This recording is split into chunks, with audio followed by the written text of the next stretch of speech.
That was You're a No Good Dirty Rake by Lisa Kleypas. You're listening to Smooth Jazz Historical Romance with your host, B. Hi, my name's B. Welcome to my channel. Mama needs to read romance and hopefully not completely lose her voice. Bear with me.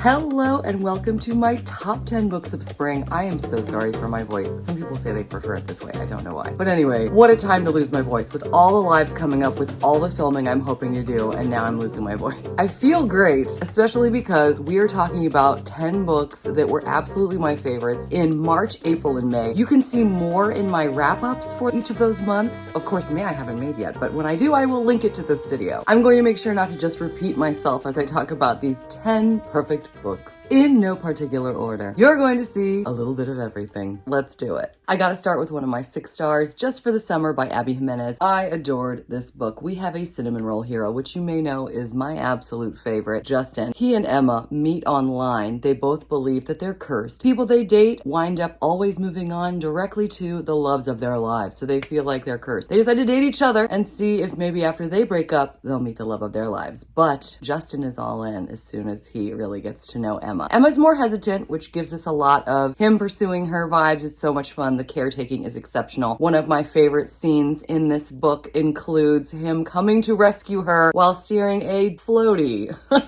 across a lake. There we go again.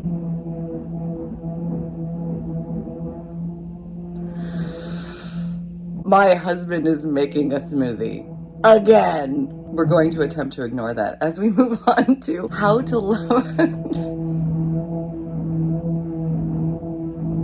Okay, I can't ignore it. One moment. Okay, it's never going to end. It's never going to end. So we're going to move on to another book that I loved. It's a historical romance called How to Love a Dangerous Rogue by Scarlett Scott. It's over. Okay, let's move on. Anyone who hasn't seen my videos before, we have an issue with smoothie making in our house, and it's my husband's fault. Anyway, How to Love a Dangerous Rogue by Scarlett Scott. This was my very first Scarlett Scott. I gave it 5 stars. At the time, I decided she had to be up there with Tessa Dare and Lisa Kleypas as one of my top historical romance authors of all time. We are treated to gorgeous love scenes. Okay, you know what?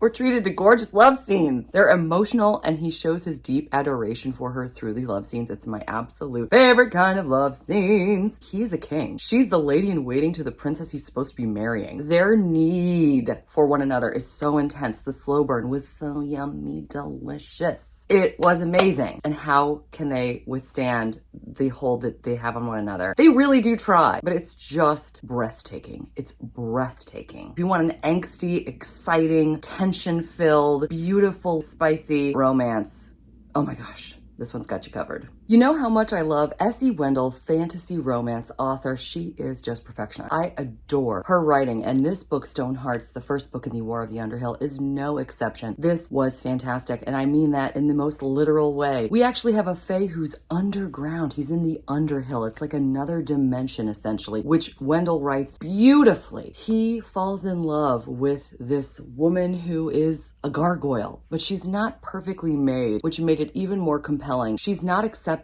by other gargoyles, but she is accepted and loved and appreciated by him. They communicate and interact through a well because she is topside, if you will, on Earth, and they can communicate through this well because they are fated mates. He and his people are cursed after a terrible war. Unfortunately, all the rest of the gargoyles one day are turned to stone. Think the gargoyles we know today. And these two go on a quest to try to recover all of Karis, our heroine's family and friends who have been turned to stone. We span hundreds and hundreds of years, stopping in really interesting time periods that Wendell herself, in an interview that we got to sit down with almost 3 hours. It was lovely. I highly recommend if you haven't seen it yet. We talked so much history, art, writing, you name it. We covered it. As they move through time together, their bond grows. They grow as people. We're treated to so many unique settings. It was just beautiful, and I loved the way that they loved each other. So, a spicy fantasy romance.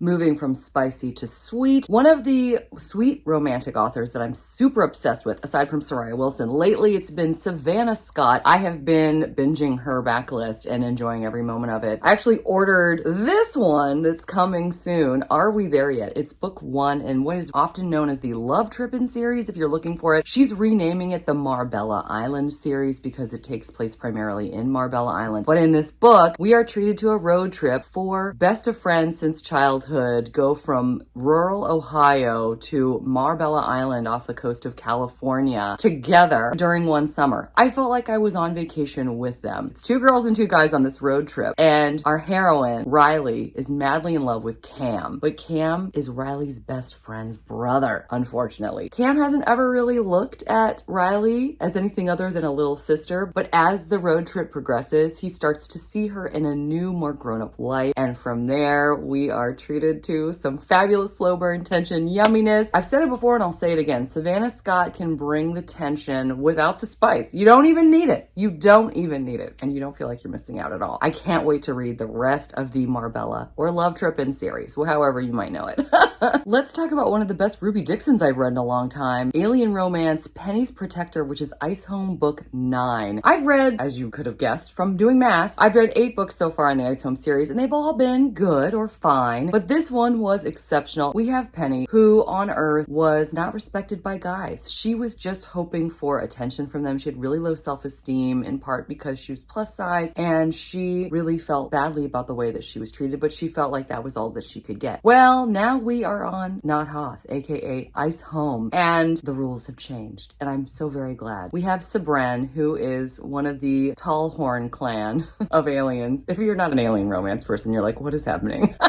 He adores her and he protects her. He's so quiet. He's so sweet. He may not be the sharpest knife in the drawer. He always listens to his brother, and his brother has the idea that they're both going to kidnap the women that they love in hopes that the women that they love will then fall in love with them. So Sabren goes along with it, but it's so cute. Like there's even a scene where Sabren's brother says, we're going to give them tea, which is a kind of tea that's going to make the girls fall asleep. Well, Sabren goes, so they'll be drinking tea, so their mouths will be full with tea, so they won't be able to cry out when we carry them away. And he's like, no. But it's that kind of sweet heart that Sabren is, where you're just like, oh my. He's got the best of intentions, but he doesn't really think things through. Like, maybe we shouldn't kidnap people. Later on, he's like, oh, whoops. I love the way Sabren loves and protects Penny. Their relationship was so cute and spicy. Many people I know Ice Home is not for them, but if you want to try one, I highly recommend this one.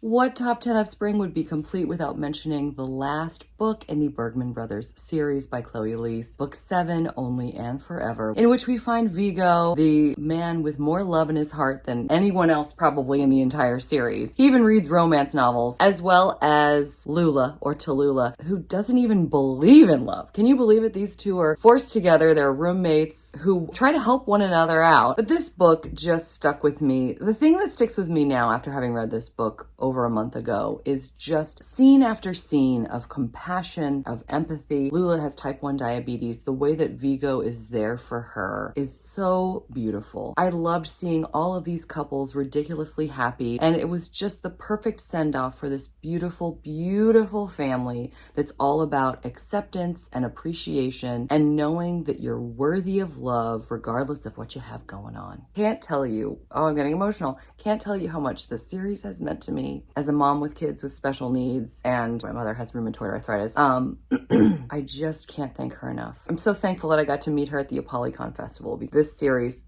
was actually healing for me, and it added to my life. So anyway, we don't want to watch me cry about books, so we're gonna move on.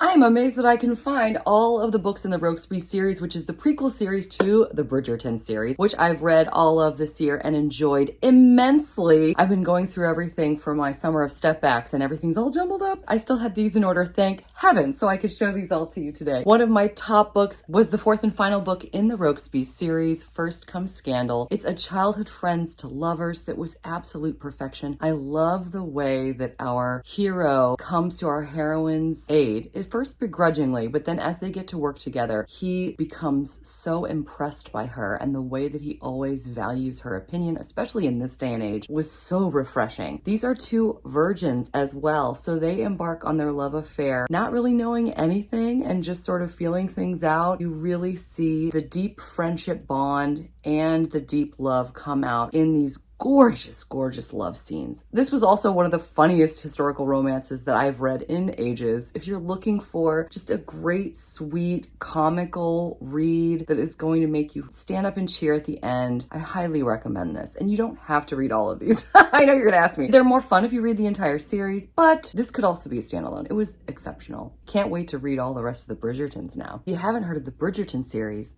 no, I'm just kidding. Another one of my favorite contemporary reads of the spring was The Rule Book by Sarah Adams. I've said it before and I'll say it again. I miss this couple. I don't know what it is. There's something so real about Sarah Adams's couples. Her books are more medium spice, but in this one it was a little spicier and I thought it was beautifully done. We have lovers to enemies to lovers again in this book. They were so passionate in college, but then she breaks it off without telling him why. He hates her guts. She's tried to move on. Now he's a famous football player in need of an agent. Guess who the agent is? You'll never guess. It's her. He tries to make her life miserable, which is actually pretty hilarious. But then very quickly you see that they still care for one another.